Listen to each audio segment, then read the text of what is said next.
Voilà, de l'abandon des chiens et des chats. Alors nous allons accueillir un petit invité très très spécial qui s'appelle Eagle. Allons chercher Eagle. Eagle.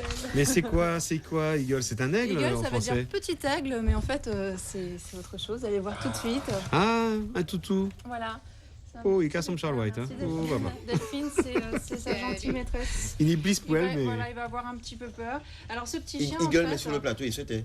oui, il va être très sage de les voir. En fait, Oui, Charles White, je l'ai pris un petit peu comme un parrain en fait de ma chronique, parce qu'il représente les animaux qui ont été maltraités, qui sont maltraités. Il faut savoir qu'il y a c'est récurrent, ça devient un geste banal. Les gens abandonnent les chiens, malheureusement. Attention, micro, il est le mal micro. passé.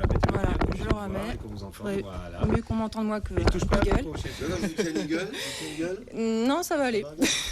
Et en fait, il y a 100 000 chiens et chats qui sont abandonnés chaque année dans l'Hexagone. Ça représente 60 000 pendant l'été. Et en Guadeloupe, ça ne fait pas l'exception, malheureusement. Et vous le voyez donc sur ces images, de quoi ont l'air ces chiens et ces chats qui sont abandonnés tous les ans. En général, on les abandonne au bord des routes ou au niveau des mangroves ou à l'orée des forêts. Dans les terrains vagues, exactement. Il suffit que ce soit à 10 km de chez soi. Et en fait, pour quelles raisons? Alors en général, ce sont des gens qui sont hexagonaux, qui, disons-le, qui repartent en métropole après avoir passé 2 ou 3 ans en Guadeloupe, qui ont pris un chien ou un chat, c'est pas très sympa, et puis qui finalement ne savent pas quoi en faire et qui le laissent, qui l'abandonnent. Voilà. Et c'est bien dommage. Ou bien alors des gens qui partent en vacances et pendant 2 mois et qui n'ont pas de personnes, parents ou amis pour garder l'animal. Et ça, c'est quand même assez dommage. Donc, qu'est-ce qu'il advient de ces chiens? En général, ils ne survivent pas à la rue parce que le monde de la rue est très dur et ils sont écrasés. On va le voir tout de suite sur ces images. Attention, âme sensible, ça peut être très très trash. Alors, étrange coïncidence, justement, je ne sais pas si vous remarquez en ce moment, il y a beaucoup de chiens et de chats qui sont écrasés et ça correspond à la période des vacances.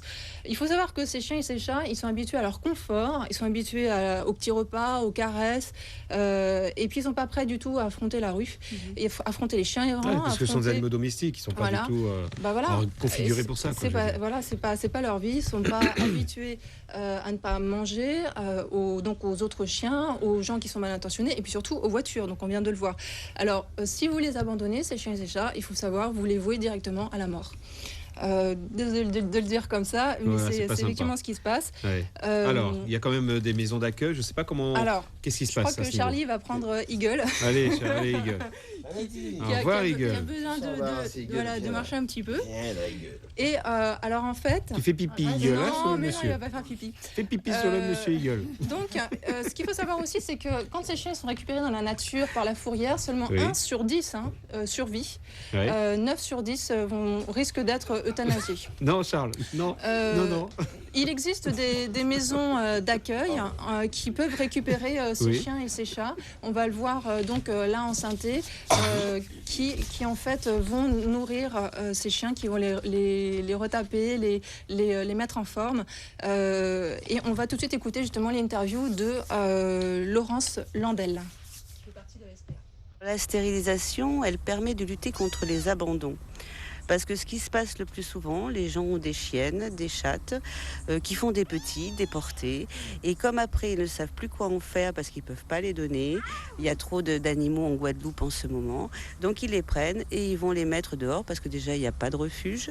Et puis, ils n'ont pas d'autre solution. Donc on va trouver beaucoup d'abandons, de petits chiots, de chiens adultes aussi, de chiennes et de chats et de chattes. Pour être famille d'accueil, c'est-à-dire si vous voulez sauver des animaux, nous, comme il n'y a pas de refuge, on a besoin de structures d'accueil qui peuvent recevoir un chien ou une chienne ou 2 chiots ou 2 chats, ce qui nous permet d'avoir un temps pour après pouvoir les faire adopter.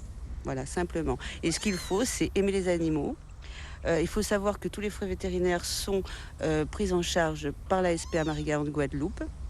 Et puis, il faut bien s'occuper d'animaux, simplement.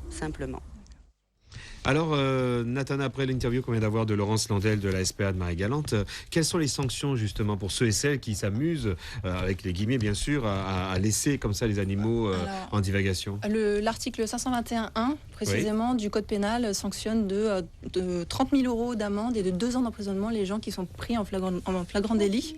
30 000 € et 2 ans d'emprisonnement, surtout s'il y a sévice sur l'animal. Il y a des rondes régulières en fait de gens qui sont spécialisés dans ça. Et puis vous et nous, En fait, en tant que citoyen, on peut effectivement porter plainte, on peut faire la photo de Nous avons le plaques devoir matriculées. de Oui, délation. on a le droit et surtout le devoir effectivement de porter plainte.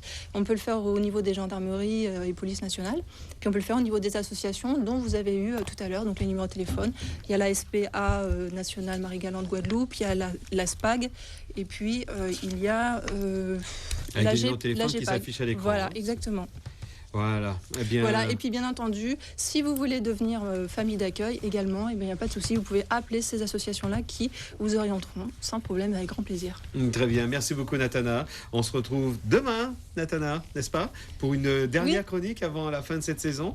Une émission spéciale qu'on vous réserve demain soir en attendant l'info, où nous serons tous présents, chroniqueurs, pour parler un petit peu des bons plans des vacances et sur les différents domaines d'application où sont concernés nos chroniqueurs. Merci, on dit au revoir à Eagle. Voilà, ok.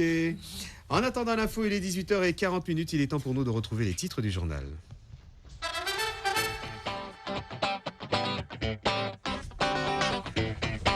Bonsoir Laetitia. Bonsoir Jean-Charles.